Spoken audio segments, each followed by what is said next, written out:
obviously we've made trades over the last few weeks, bringing in D-Hop, bringing in Josh Uche, which great moves by Brett Veach. But there was a report earlier today, a couple of reports. Well, one was Jeremy Fowler of ESPN, NFL Insider, said the Chiefs are still monitoring the cornerback market. They are still in play for a cornerback. And then a couple hours ago, I saw Albert Breer was on Rich Eisen's show. And Rich Eisen asked him, is there anything we need to see with the Chiefs? I know they made some moves. Are they done?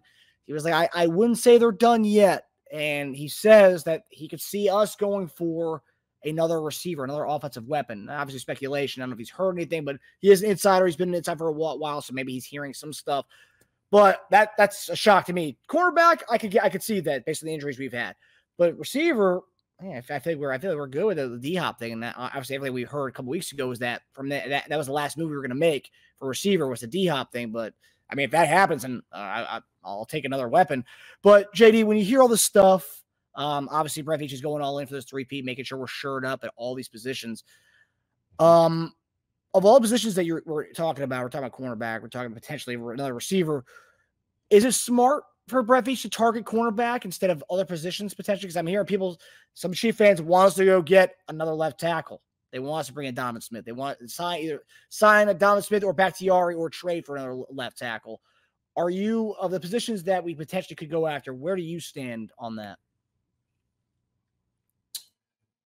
My own opinion here with this, I think the Chiefs probably should seriously look into maybe a corner. Would be my preference more so than anything else. Like you said, I wouldn't mind, getting somebody else. And here's the thing. You don't get a guy that's just not going to be a guy. You got to get a guy who's going to be, that other player for you. As far as wide receiver, if they decide to do it, I don't know. There's a lot of reports that come out, a lot of whispers, and hey, man, this is who the Chiefs are looking for. Me personally, if it's JD, mine would be corner. And if you decided that you wanted to address the tackle situation, maybe Donovan Smith. I don't think getting a backup tackle somewhere on the team or somebody like I don't buy that whatsoever. I said this before, and I've been on record, is I like Wanye. I trust Wanye. I trust Wanye to get things done as he needed to. This was going to be one of his hardest games that he had to deal with because of the type of pass rush that they was able to generate. So I'm looking for Wanye. Look, hey, yeah, you had a rough game. Let's get back to what you needed to. And if I said, Marcus, if we need to make sure that he gets a little help, fine, do that. Get some chips, all those different things. If you feel like that is what's needed to protect him. But somebody that knows system like a Donovan Smith, sure. I've always said that. Backyard, I don't know how he is and what that, maybe that ship has sailed. But sometimes, bringing certain guys in, you can hurt a guy's, you hurt his confidence. Sua Maite, where is he at? How's he gotten better? But, I seen maybe an analyst was talking about like, hey, how do you get in left tackle? Well, I don't know how much he watches the Chiefs. If you get somebody who want to back up for depth, sure. That's played and started, absolutely, if you want to do that. I ain't got no problem with that whatsoever. And I said that before the season, we probably should have done that. Now we're in the thick of things. Do you keep rocking with a Wanye Morris? I think so. I'm not opposed to getting somebody in here just for a depth piece, but mine would be corner more so than anything else as far as position. And that's where I'm going to stand at. That's what I would rather do. That's what I'd rather do. So I seen Under Brown said corner as a rental or a 2+ year piece. Man, if you keep a 2+ year piece under Brown, it would probably be a better place to be, I believe. I don't really like the, 1 year rentals for a guy like that. You don't know what Jalen Watson's going to look like. I know Najee still sitting in here getting guys in and still getting immersed into our defensive culture, learning spags and let those guys keep battling out. But I don't think you can't go wrong having good corners in at all. I don't think nothing's wrong with that whatsoever. Depth works anywhere that you put it. Okay. I don't think getting a running back in certain positions, that you go to. But I do believe maybe corner might have to be our first priority. Yeah, I'm seeing a lot of corners. Everyone wants Lattimore from the Saints. I mean, obviously Lattimore is a beast, so I would love that. Yeah. So, Tom, Mike Brennan, the beast we trust. Yeah. Shoot, let them guys handle, man. Hey, look, those guys know better than we know what they need. And I tell you, man, shoot, to be honest, Uche wasn't even on my radar. I was talking to Shop today because I was sitting there trying to get him on the show, man. He had some other things he had to do. But, we were kind of talking about Uche, what he's going to be able to bring to the table. And Shop likes him a lot because he said he reminds him a lot of Ossie, Uromaya. And he said, man, the thing is, he's bringing that type of game to what we do. That's going to help out. He said it kind of reminds him of that. What Uche brings to the table for me is I've seen him chase that a lot from backside. And you need that type of relentless guy that's going to be out there. He's got a lot of speed. He's not going to be one of those guys that stops to run as much, but he's a pass rusher. He's one of those guys that got tremendous talent, getting around tackles, uses his hands really well, especially in space. And so that's what you need. So when you got guys that's going to be able to hold the edge, make sure quarterbacks don't get out there around you, that's where you need him to be. And so once we get him fully here and get him playing and whatnot, I think it's going to be all right. Uche looks like a stud. He does. We talked about that on Monday. The kind of Giants impact. Bringing in Uche is like OCU Manure. It's like bringing in those kind of Giants guys who just got after the quarterback. We talked about we haven't really had a guy who just does that, like being a pass rush specialist. We have guys who do a little bit of everything. We like the versatility of guys, but having a guy like that, man, that's fun to have and fun to see him go get the quarterback. And he has 2 sacks on the year on a team that's like been pretty much, losing every game. Now you're going to play with a team who has a lead all the time, and then you're going to be able to just go in there and just put your ears back and just go get the quarterback. I mean, that's what he wants to be doing. Yeah, absolutely. That's exactly what he wants to do. And we're going to give it to him. We're going to let him have it. Hey, man, come on in here. You want to rush the passer? Come on down. We got you. We're going to put you out there, man, and let you do it, okay? Kansas City area youth Jazz says, is David Bakhtiari an option at OT? I don't know. You don't know, man. He's a mystery. Marcus, you one of your Persian brothers out there, man. You made a phone call to see what's going on with my brother out there? See? I tried to call. I didn't get a call back though, unfortunately. But I will say, it seemed like he was waiting. I mean, he wanted to play for a team that's contending for a title, and that's what he said. Yeah. When it goes further along like this, I know like you talk about how like veterans like want to avoid training camp and whatnot, but when we're getting to like week 8, week 9 of the season, is that kind of past are we kind of past that expiration date on that guy coming in, not doing training camp and also 2 months of the season? That seems like it's kind of far out for a lineman, right? Well, for a guy with his type of experience, if he's in shape, you could get him working in shape for a lineman in about 2 to 3 weeks, okay? Because he's seen it all. He's seen all the type of pass rush. He understands the speed of the game. It's just him getting into like his kick step, the fundamentals, the techniques is what he has to worry about. That would be the challenge for him. But man, he's got a ton of experience, man. He got a ton. Same with Donovan, ton of experience. Is he healthy? That's the question. How healthy does he feel? And so maybe teams have reached out. Maybe we reached out to him, and he wasn't. I'm okay. Or somebody might have, whispered in his ears like, "Hey, man, he ain't quite ready." So I don't know. That's he's one of those guys. Yeah, Donovan Smith makes most sense just because of the familiarity with our scheme and everything. He could just come back, but yeah, it seems like we're right now. And that's the thing. I don't think we need the left tackle. I think the DB is the number one priority for me. I would say just based on the injuries we've had there. Not to say that Nazee's got in the concussion protocol, probably back if not this week, next week, and then receiver, which Tom Pearson brings up the point of Juju's out for 2 to 4 weeks with his hamstring injury. So and that's the thing too. It's like D-Hop has, you know, he's fine now, but he's still battling that MCL injury that he's playing through. I mean, the guy's a beast, a warrior. I mean, he's playing through it, but he has an MCL injury. Come on, baby, go. Yes! That's a first down, it's a first down, it's a first down.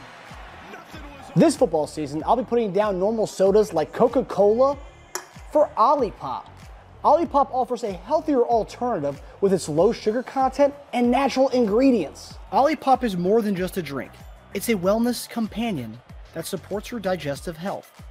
Packed with prebiotics, this fizzy elixir helps promote good bacteria in your gut, leading to improved digestion and overall well-being. So go ahead, click the link in the description and use promo code SODALOVE and get your can of Olipop so you can enjoy the game guilt-free.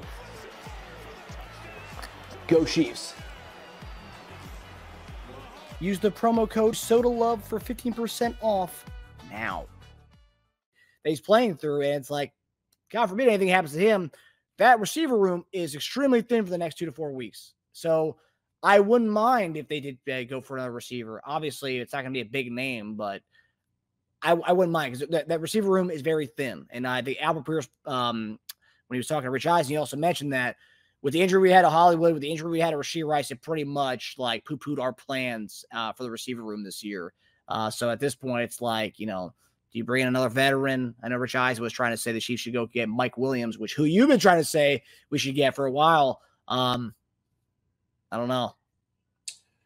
Yeah, look, I like Mike Williams.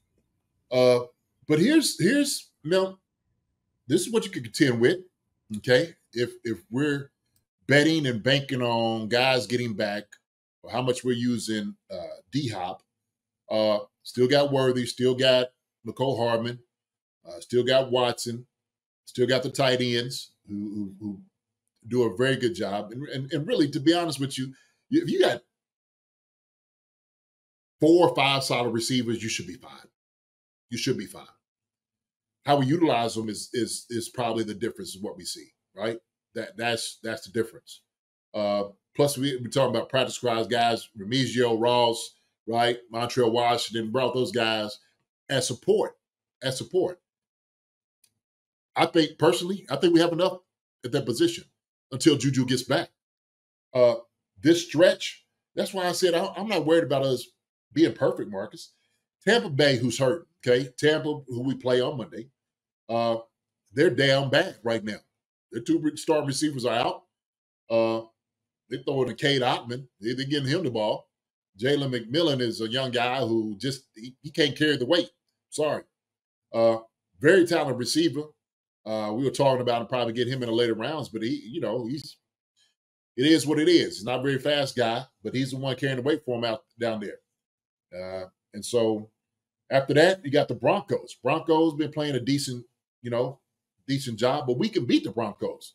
Our defense is good enough to stop a Bo Nix, Cortland Sutton, and Williams and all those guys. We got enough to beat them.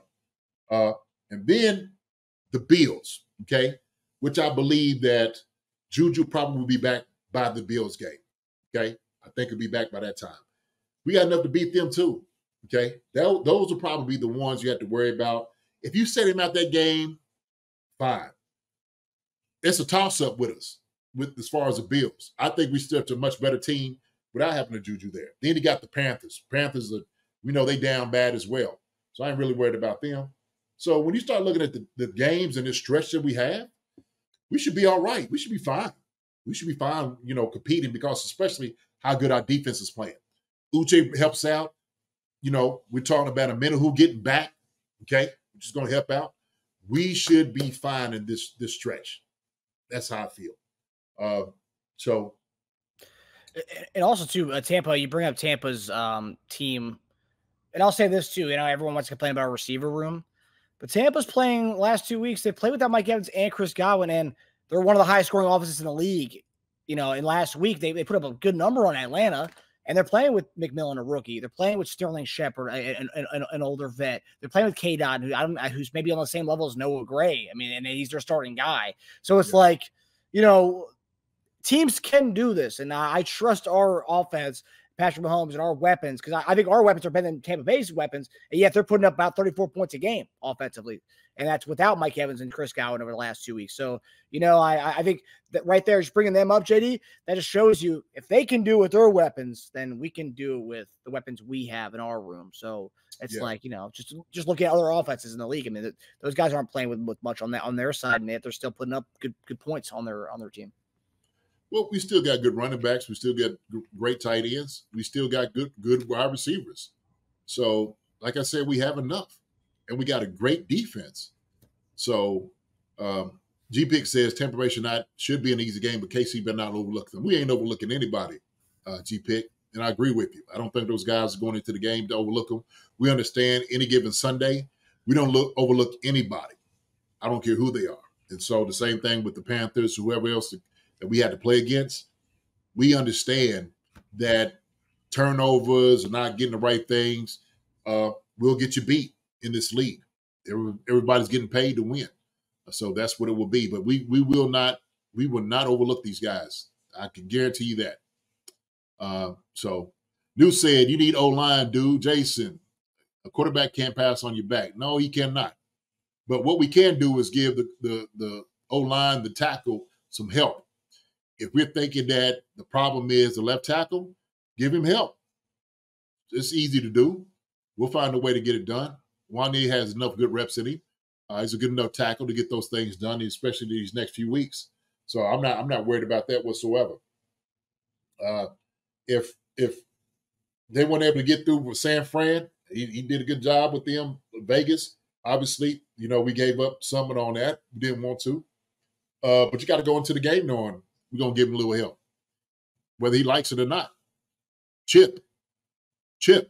So, but like I said, man, I trust those guys to know exactly how they feel about the tackle situation, the corner situation, the wide receiver situation.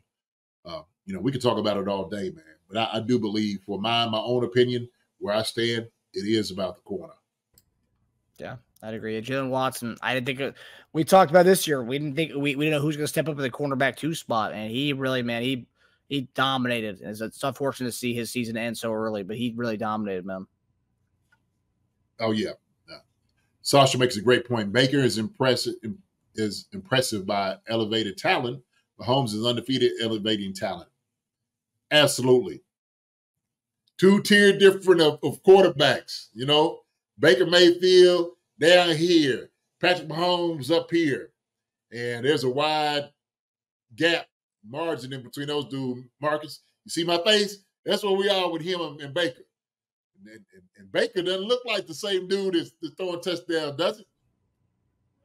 I mean, he looked decent last week. I know he's impressing. They're not winning games. I mean, we'll get into the other half of their team with their defense. But I mean, their offense looks phenomenal this year. I mean, I don't think they're going to do much against our defense next week. But I mean, offensively, that's not the offense is not their issue on that team. It's their defense, which is the killer for them, and which is surprising because going into the year they were supposed to have a really good defense with Todd Bowles, Levante David, Winfield Jr., and it just hasn't worked out for them so far this year. So we're about to get to that. Well, we do that, man. We knock out Bucky Irvin and Rashad White and those guys, and that changes things. Get the ball, yep. He'll throw it up to us. Hope to get a couple of picks. I think somebody said it earlier. They say that we think Marcus is Baker Mayfield. What did they say? They said at the very beginning. Who's I'm a big fan. I like Baker Mayfield. I like the and I was gonna bring this up.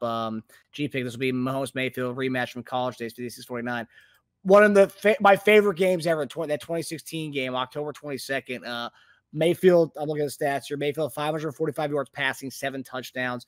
Mahomes, 734 yards passing, 5 touchdowns, 1 pick through the air. I believe he had like a couple, I think 2 touchdowns rushing as well. Amazing game. But the defenses, I will say Baker's defense right now is kind of similar to what the defense he had back then. But Mahomes' defense is nowhere near what he had in college. I mean, they're shutting stuff down, whereas his Texas Tech team couldn't stop a nosebleed. Yeah, Baker didn't put that many points up on us, man. That ain't going to happen. It just ain't going to happen. We ain't going to allow it to happen. So, He's over. He's going to have to do some more. I guess he had some Zen packs on the sideline. They seen him take. Yeah, I didn't really like that look, but it's all right. He had to relax himself after seeing Chris Godwin's injury, which I'm sure seeing your guy go down is not easy to watch. Yeah, a little tough, man. So, hi everybody, thanks for watching. Subscribe here to get the latest from the show. Also, be sure to check out the best clips from Chief Concerns. And if you prefer to listen to the show, subscribe and follow us on Apple Podcasts, Spotify, and anywhere else you get your podcasts.